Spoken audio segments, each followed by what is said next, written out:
watch this topic in Hindi, skip to the timestamp of 2 minutes 57 seconds. Welcome to Legal Update program. The topic of discussion is forced job resignation is cruelty. First of all, let's see why is it in the news. Recently, in the X versus Y case, the Indore bench of Madhya Pradesh High Court allowed a woman's plea for divorce, ruling that her husband's act of forcing her to leave her government job and live as per his wishes amounted to cruelty. Background of the case: the marriage took place in April 2014. The wife was working as an assistant manager while her husband was unemployed. The husband compelled the wife to leave her job, stating she should not work until he found a job. The wife filed for divorce on the grounds of cruelty, citing her husband's coercive behavior and compatibility issues. The family court initially dismissed the divorce petition, citing the lack of police complaints, no independent witnesses, and small quarrels not amounting to cruelty. The wife appealed the decision, arguing that her husband's actions amounted to cruelty and were grounds for divorce.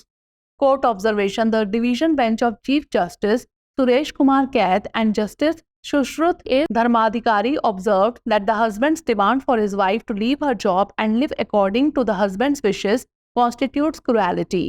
The court emphasized that while either spouse may wish to live together, neither can force the other to adhere to specific conditions like job decisions.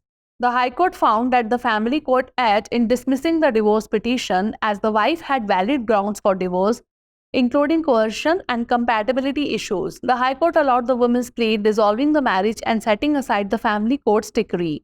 Hindu Marriage Act 1955. Section 13 of the Act provides grounds for divorce, including cruelty, which encompasses both mental and physical abuse or coercion by one spouse against the other. Under the Hindu Marriage Act, cruelty is a valid ground for divorce and includes actions that cause emotional distress, harm, or coercion even without physical abuse. Case laws: V. Bhagat versus Mrs. V. Bhagat, 1994. The court ruled that cruelty includes verbal abuse, threats, and degrading treatment, and emotional abuse can constitute cruelty. Samar Ghosh versus Jaya Ghosh, 2007. The Supreme Court held that cruelty can be both physical and mental, including actions that cause significant emotional distress.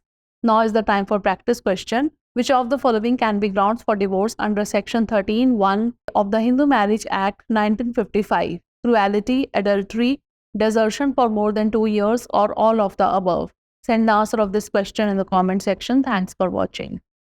Legal update program में आपका स्वागत है। आज का हमारा चर्चा का विषय है नौकरी से जबरन इस्तीफा दिलवाना क्रूरता है। सबसे पहले जान लेते हैं कि यह चर्चा में क्यों है। हाल ही में एक्स बनाम वाई मामले में मध्य प्रदेश उच्च न्यायालय की इंदौर पीठ ने एक महिला की तलाक की याचिका को स्वीकार करते हुए फैसला सुनाया कि उसके पति द्वारा उसे सरकारी नौकरी छोड़ने और अपनी इच्छा अनुसार रहने के लिए मजबूर करना क्रूरता के समान है। मामले की पृष्ठभूमि जान लेते हैं। शादी अप्रैल 2014 में हुई थी। पत्नी असिस्टेंट मैनेजर के पद पर काम कर रही थी, जबकि उसका पति बेरोजगार था। पति ने पत्नी को नौकरी छोड़ने के लिए मजबूर किया और कहा कि जब तक उसे नौकरी नहीं मिल जाती उसे काम नहीं करना चाहिए। पत्नी ने अपने पति के बलपूर्वक व्यवहार और अनुकूलता संबंधी मुद्दों का हवाला देते हुए क्रूरता के आधार पर तलाक के लिए आवेदन दायर किया। पारिवारिक न्यायालय ने शुरू में तलाक की याचिका को खारिज कर दिया था, जिसमें पुलिस में शिकायत ना होने, स्वतंत्र गवाह ना होने और छोटे मोटे झगड़ों को क्रूरता न मानने का हवाला दिया गया था। पत्नी ने इस निर्णय के विरुद्ध अपील की तथा तर्क दिया कि उसके पति का कृत्य क्रूरतापूर्ण है तथा तलाक का आधार है। न्यायालय की टिप्पणी जान लेते हैं। मुख्य न्यायाधीश सुरेश कुमार कैत और न्यायमूर्ति सुश्रुत ए. धर्माधिकारी की खंडपीठ ने कहा कि पति द्वारा अपनी पत्नी से नौकरी छोड़ने और उसकी इच्छा अनुसार जीवन जीने की मांग करना क्रूरता है। न्यायालय ने इस बात पर जोर दिया कि पति पत्नी में से कोई भी एक साथ रहना चाहे, लेकिन कोई भी दूसरे को नौकरी संबंधी निर्णय जैसी विशिष्ट शर्तों का पालन करने के लिए बाध्य नहीं कर सकता।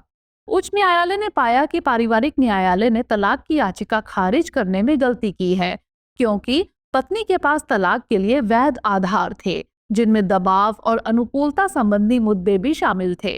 उच्च न्यायालय ने महिला की याचिका स्वीकार कर ली, विवाह को विघटित कर दिया तथा पारिवारिक न्यायालय के फैसले को रद्द कर दिया। हिंदू विवाह अधिनियम 1955। अधिनियम की धारा 13 में क्रूरता सहित तलाक के लिए आधार प्रदान किए गए हैं, जिसमें एक पति या पत्नी द्वारा दूसरे के विरुद्ध मानसिक और शारीरिक दुर्व्यवहार या जबरदस्ती शामिल है। हिंदू विवाह अधिनियम के तहत क्रूरता तलाक के लिए एक वैध आधार है और इसमें वे कार्य भी शामिल हैं जो भावनात्मक संकट, क्षति या जबरदस्ती का कारण बनते हैं, भले ही शारीरिक दुर्व्यवहार ना हुआ हो। संबंधित केस वी भगत बनाम श्रीमती वी भगत 1994। न्यायालय ने फैसला सुनाया कि क्रूरता में मौखिक दुर्व्यवहार, धमकी और अपमानजनक व्यवहार शामिल है तथा भावनात्मक दुर्व्यवहार भी क्रूरता का अंग हो सकता है। समर घोष बनाम जया घोष 2007।